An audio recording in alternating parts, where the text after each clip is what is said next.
Izin memperkenalkan diri, saya Sekar Timurti dari kelas 301 D3 Kepabeanan dan Cukai Alih Program. Di sini saya akan mencoba untuk berbagi informasi mengenai fasilitas kepabeanan, khususnya yaitu rush handling. Jadi, yang pertama, dasar hukum dari rush handling sendiri yaitu ada di PMK nomor 74/PMK.04/2021 tentang pengeluaran barang impor untuk dipakai dengan pelayanan segera atau rush handling. Nah, kemudian pengertian rush handling. Jadi, rush handling itu sendiri adalah pelayanan kepabeanan yang diberikan atas barang impor tertentu yang karena karakteristiknya memerlukan pelayanan segera untuk dikeluarkan dari kawasan pabean. Selanjutnya, hingga saat ini kurang lebih ada 10 jenis barang yang mendapat fasilitas rush handling, yaitu yang pertama ada organ tubuh manusia, antara lain ginjal, kornea mata, atau darah.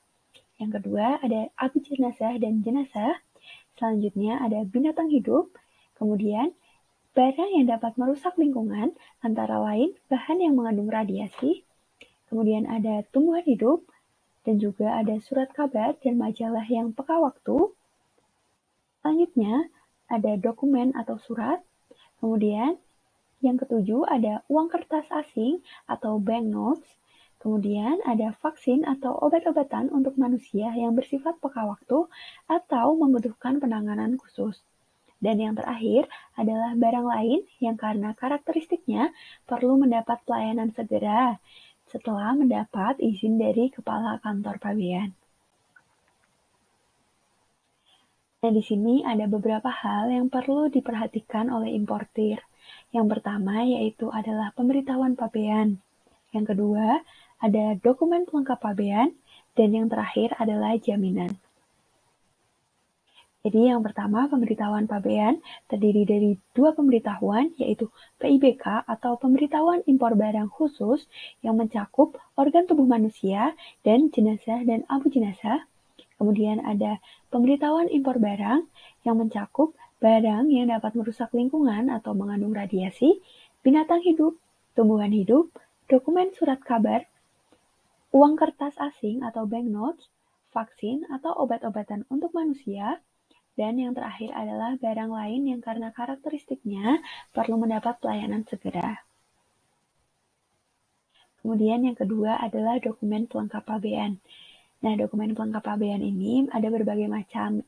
Antara lain ada invoice, packing list, airway bill atau bill of lading atau dokumen pengangkutan barang lainnya dan dapat dilengkapi dengan fasilitas impor terkait bea masuk, cukai, pajak pertambahan nilai, pajak penjualan barang mewah, dan atau pajak penghasilan, serta bila ada surat izin dari instansi teknis terkait. Nah, kemudian yang terakhir adalah jaminan. Jaminan yang diserahkan yaitu sebesar nilai bea masuk, cukai, PPN, PPNBM, dan atau PPh pasal 22 yang terutang. Namun, tidak wajib diserahkan apabila yang pertama, importir memiliki keputusan pembebasan bea masuk atau tarif pembebasan bea masuk sebesar 0%, memiliki pembebasan atau tidak dipungut cukai, serta memiliki fasilitas impor terkait PPN, PPNBM, dan atau PPh. Dan yang kedua, barang impor berupa jenazah atau abu jenazah dan atau organ tubuh dengan pertimbangan Kepala Kantor Pabean. Nah, selanjutnya kita masuk ke mekanisme pengeluaran barang. Jadi, tata cara pengajuan permohonan diawali dari importir yang mengajukan permohonan dengan melampirkan dokumen pelengkap pabean, disampaikan secara manual kepada kantor pabean atau secara online melalui SKP. Nah, bersamaan dengan penyerahan pengajuan permohonan ini, importir wajib menyerahkan jaminan juga yang sebesar BM, Cukai, dan atau PDRI. Kemudian, pejabat BC berwenang untuk melakukan penelitian dokumen serta pemeriksaan fisik.